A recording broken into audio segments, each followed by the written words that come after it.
Journal Entry 7, 2/8/2016. The Epiphany. Today's session was odd. The day was just like any other. My patient crosses the threshold with an open hand. I offer a friendly hello, and we get to the good part. The part where I make their mouths perfect. Everything around the office is perfect. I've made sure that the pencils are arranged neatly in the pencil holder. I align my pens so that they are parallel to the edge of the tabletop. At night, I scrub the floors till morning, and might I add that you will have to strain your eyes in order to find even a speck of dust. But the teeth are the best part when it comes to perfection. Yes, sometimes people have white teeth and yellow teeth, but I really don't care for that. Although as a part of my profession I must act like I do. No, I care mostly about the evenness. Oh, and the spacing. The spacing must be exact. Oftentimes, I put my patients under a little carbocaine to get them drowsy. A drowsy patient is a happy patient, I always tell myself. Under the anesthesia, the nagging individual hardly complains about me wiggling each individual tooth with my rusty tartar scraper. With a careful precision, I press on each tooth and search for a sign of unevenness. Today at the office, however, Mr. Barley wasn't so happy, and this made me very unpleased. Mr. Barley arrived at 6 p.m., just when the rays of light seeping between the blinds turned a dark orange. "Mr. Barley, how are we this evening?" I took his coat and placed it on the hanger next to the trophy display. The man hardly said a word, merely mumbling about some meeting he had to make in an hour. A true businessman of sorts. Surely I can respect that. Informing the man that he shall not be a minute late for his meeting, I hurriedly leaned him back in the examining chair beneath the glowing lights. Next, I politely inquired about why he had come to see me on such short notice. He said he had an aching tooth. I smiled. No problem. I shall determine to discover the source of his unnecessary misery. After saying this, my eyes fell to the floor where I saw that Mr. Barley had an untied shoe. Of course, Mr. Barley, being a businessman of high regard, should know to tie his own shoe. I wanted to scream at the sight of this monstrosity, this horrible disorderliness. Instead, I took a deep breath and reminded myself that I first needed to make the teeth perfect. Then I could work on his upkeep. In a flash, I produced a scraper and mouth mirror above Mr. Barley's dull eyelids. "Please hold still now," I smiled. "This will be over before you know it." Those eyes of his rotated around in their sockets like spinning bowling balls. Pressing the mirror hard against his anterior, I jumped from the sudden scream of terror. Mr. Barley was shaking all over. "What the devil is the matter?" He explained that he was afraid of dentists. Frowning, I put my instruments on the chair machine and threw my glasses aside. Very plainly, I told him that it was a common fear, but nonetheless, just a fear. Nothing real. There is nothing to worry about. Standard practice. A gulp of his throat and a nod of his head was all I needed to begin once more. Reacquiring my tools and resting my spectacles on the bridge of my nose, I proceeded to make the mouth perfect. Each scrape of the blade made the man grip the corners of the dental chair. Salivary glands along the walls of his inner cheeks began spitting fluid. I could feel the resistance of his teeth, the enamel refusing to crumble away, the gingival hardening. All the crowns were beautifully spaced, all except for one. I cringed and darted my eyes away from the dripping cave, momentarily allowing the patient to rest his jaw. "Is there something the matter, doctor?" Rapidly, I inhaled the fumes from the cleaning fluid. No, nothing was the matter. I just needed to make his teeth perfect. With a sudden surge of motivation, I returned again to my utensils. Focus. Lifting the tools up to the lights above, I examined the wrench. It used to be such a rusty old thing. The night before, I spray painted it all white in order for it to have that office feel. Proud to say that when placed in the tool tray, the large contraption blends in nicely. Can you believe I haven't used it before? All those years of medical school and still not once utilizing a handy wrench. Despicable. I've recently learned it is a clever tool. The geometry allows for one to tighten the head around a nail. Almost looks like the claw of a crab. A claw glimmering silver. Again, Mr. Barley is shaking all over. God damn it, he's having a panic attack. My words of assurance are of little meaning, and the man's skin is turning clammy and his pupils dilate. My coat floats through the air. I run to the medicine cabinet as fast as my boots will allow. Now just you stay put, Mr. Barley. Everything is going to be okay. Pills and syringe adapters clatter about as I search the top shelf. My white elastic gloves are fumbling for the packet. Here it is. Sacchiniocholine chloride paralyzes the muscles but allows the patient to maintain consciousness. I have to be careful though. If I gave Mr. Barley too much of the blockade, his diaphragm muscles will fail to expand his lungs. An administration of 0.6 milligrams should do the trick. Within seconds, I found myself back at that chair, hunched over the patient, those eyes rolling around. Mr. Barley, please try to remain calm. I plunge the syringe into his bulging vein. A needle's shaft presses down slowly. The vein expands, like a wiggling snake threatening to burst towards the surface. Mr. Barley. Moments pass where the man is in a fit of rage, shaking about frantically. But strangely, his arms and legs begin to vibrate, and the imaginary cable wire constricts. The legs and arms are vibrating above the chair, so I lay them down into place. Perfect. My earlier tic fades away, as I use the time of silence to tie his left shoe. Time to take another look at that mouth. Adjusting the lights above, I lean over the cesspool of saliva and slippery flesh. I offered his horrified complexion a smile of pity. Then he began to choke on his tongue. That slimy snail was blocking his airways, and he squealed from this.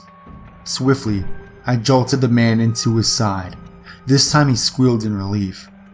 There, Mr. Barley. We must make your teeth perfect. Using clippers to keep the pink slime in place, I lifted the jaw wide and found the misaligned tooth. Ah, the sight of it was grotesque.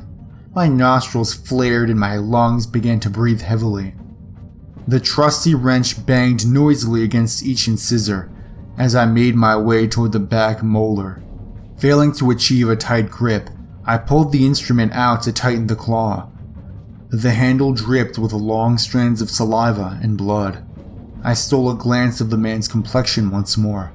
His eyes were unmoving. He focused on my gaze. Make my teeth perfect. Those swelling eyes spoke to mine. Make them perfect. A teardrop slowly inched its way down his pale cheek. For the first time, I had made a patient upset, and this made me angry.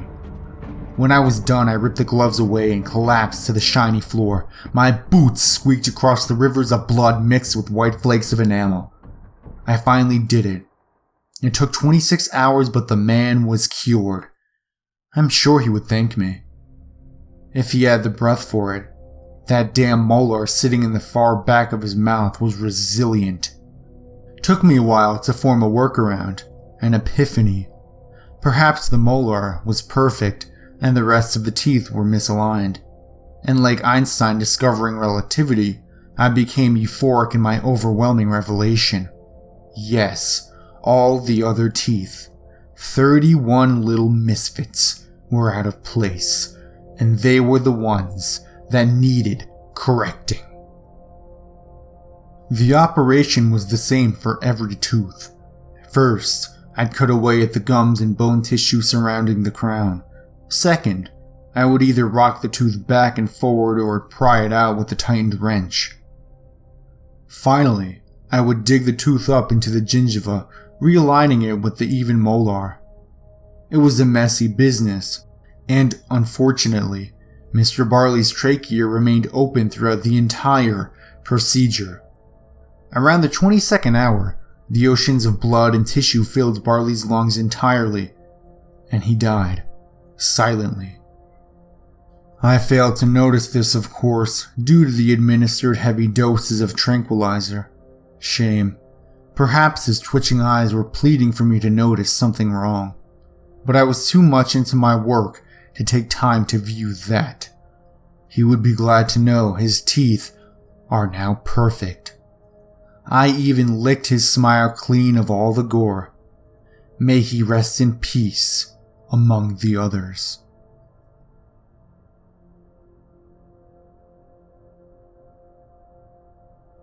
As a dental hygienist, one of the many things you're taught is how to properly administer nitrous oxide, or otherwise known as laughing gas.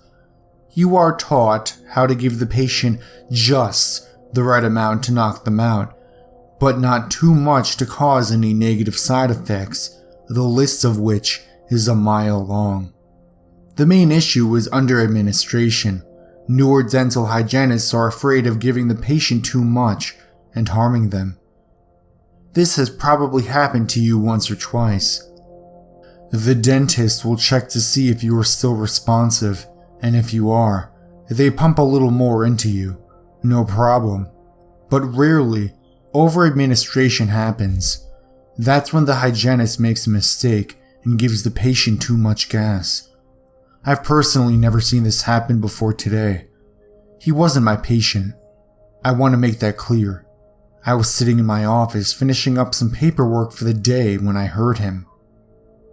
It was the giggling I heard first. It came from the recovery room like a whisper, so faint that it almost sounded like someone was sobbing. I ignored it and went back to work thinking someone was having a reaction to the nitrous oxide. They were. It was several minutes before I noticed that it hadn't stopped, not once, but it wasn't just a giggle now. It was slowly building momentum into a full-blown laugh. I got up to check on him. By the time I got to the recovery room door, the patient was hysterical. He was sitting in the corner of the room, arms grasping his own shoulders, head tilted straight back, staring at the ceiling, laughing uncontrollably. These weren't normal laughs. These were deep, guttural laughs, like I've never heard before. I knew it had to be a side effect of the nitrous oxide, but it still scared me. I'd never seen someone react to it this way. I went over to check to see if he was able to speak to me. If he was able, he couldn't get anything out through the laughing. I noticed tears were streaming down his face. I don't think he was blinking. I went to get the dentist so he could take a look at him, because something was definitely wrong here. The laughing stopped as soon as I turned towards the door. I stopped too. The next sound I heard was a sound I was very familiar with, teeth chomping together. When I turned around, he wasn't in the corner chair anymore. He was sitting on the lap of the patient a few chairs down, a patient who was still knocked out from her procedure. From behind, it looked like he was kissing her. His hands were holding the woman's head on each side, the way they do in romantic comedies. I ran over to pull him off her, and when I did, her nose came with him. She was still unconscious, so she didn't feel her nose being completely gnawed off. The blood was pouring down her face and into her mouth, which was still swollen from her procedure. I screamed as one of the other dental assistants came running out of the office to see what was going on. The patient stood in the middle of the room now, laughs still spilling from behind the nose that was in between his teeth. He charged at me. The other assistant, a 265-pound former army medic, pushed him back into the corner chair and away from us. He spat the nose at us and stopped laughing, but only for a moment. The giggling started back up as he dug his fingers under his bottom eyelids. Once he got a good grip, he pulled them both straight down, tearing the skin all the way down his cheeks. I think he started screaming at one point, but I couldn't tell what was screaming and what was laughter. The skin had been ripped in the shape of a triangle, pointing downwards. Instinctively, he tried to blink, but only got halfway there. He calmly placed both triangles of his skin back on his cheeks where they used to live. He stood up and steadied his legs as if he was going to charge again, but he didn't. Through a giant smile, he inserted 4 fingers into his mouth, grasping his lower jaw. He then placed his other hand on top of the one that was already there. Before he pulled his lower jaw from everything it was attached to, he looked at me. The smile dissipated and his eyes widened, but just for a second. It was like he was still in there, not in control but aware of what he was doing. Then, using both hands, he pulled. It wasn't multiple pulls either. It was one long, hard pull. The popping of tendons was what I heard first. Then it was the tearing of muscle, splitting of skin, and of course the laughter. He fell back into his chair, mandible swaying side to side. There were just a few strands of skin still keeping it attached. One last tug was all that it needed to tear completely away from his face. Just as this happened, the other patient, who was now missing a nose, woke up in pure agony, screaming and clawing at her own face. He looked over at her, then back at us. The giggling started to again creep out of what was left of his mouth. Still clutching his lower jaw, he held it up to his mouth, to the place it used to live, and made it smile.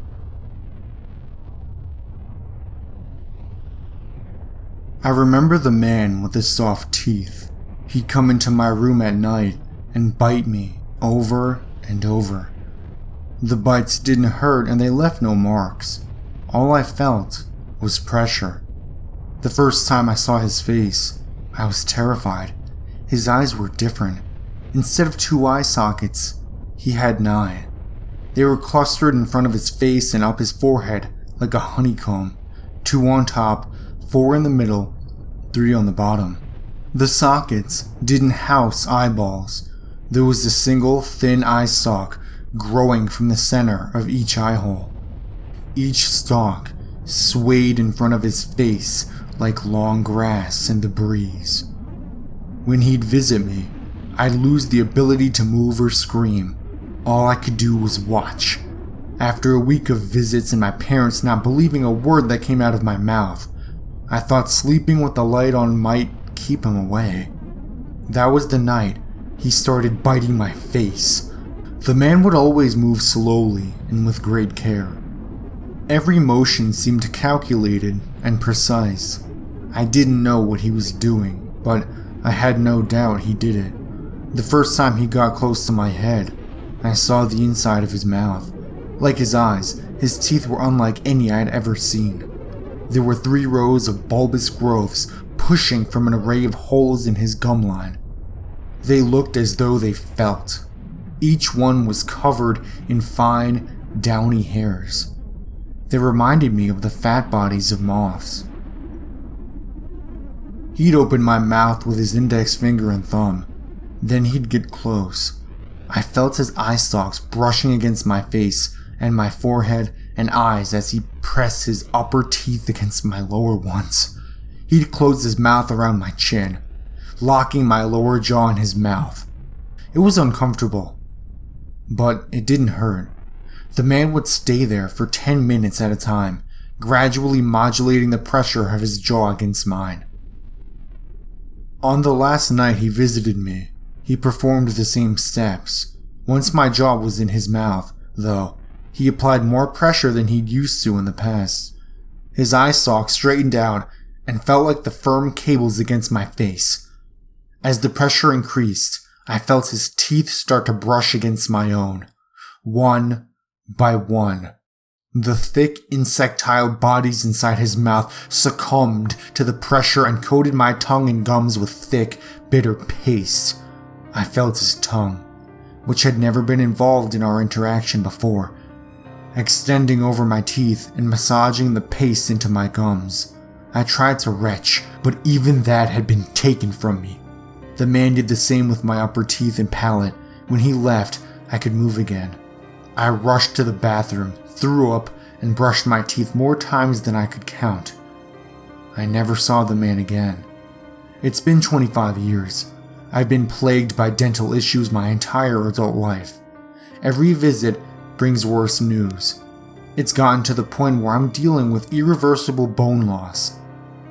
Eventually, my teeth will fall out. The foundation to which they're attached is simply deteriorating. It's not uncommon, but it's rare for someone my age who was otherwise in perfect health. As if on cue, the day after my most recent trip to the dentist, I lost my first tooth. I'd felt it loosening, and the dentist said it was only a matter of time, and more will follow. I scheduled an appointment to see him in 3 months. It was as frequently as my insurance allowed. More of my teeth started to wiggle when I poked at them with my tongue. I started to accept their fate. Recently, my resignation has developed flickers of fear and disbelief. The tooth that fell out started to grow back. I'd never even heard of such a thing, but I can see something grayish-white pushing through the raw socket. When I touch it with my tongue, it's soft, and I can feel my tongue brushing against it, almost as if it has nerves of its own. I'm trying not to think back to the memories of the man in my room, but it's impossible not to. Not when more of my teeth grow looser by the day, and especially not when I have 7 painful spots near my eyes and forehead that feel softer than they should.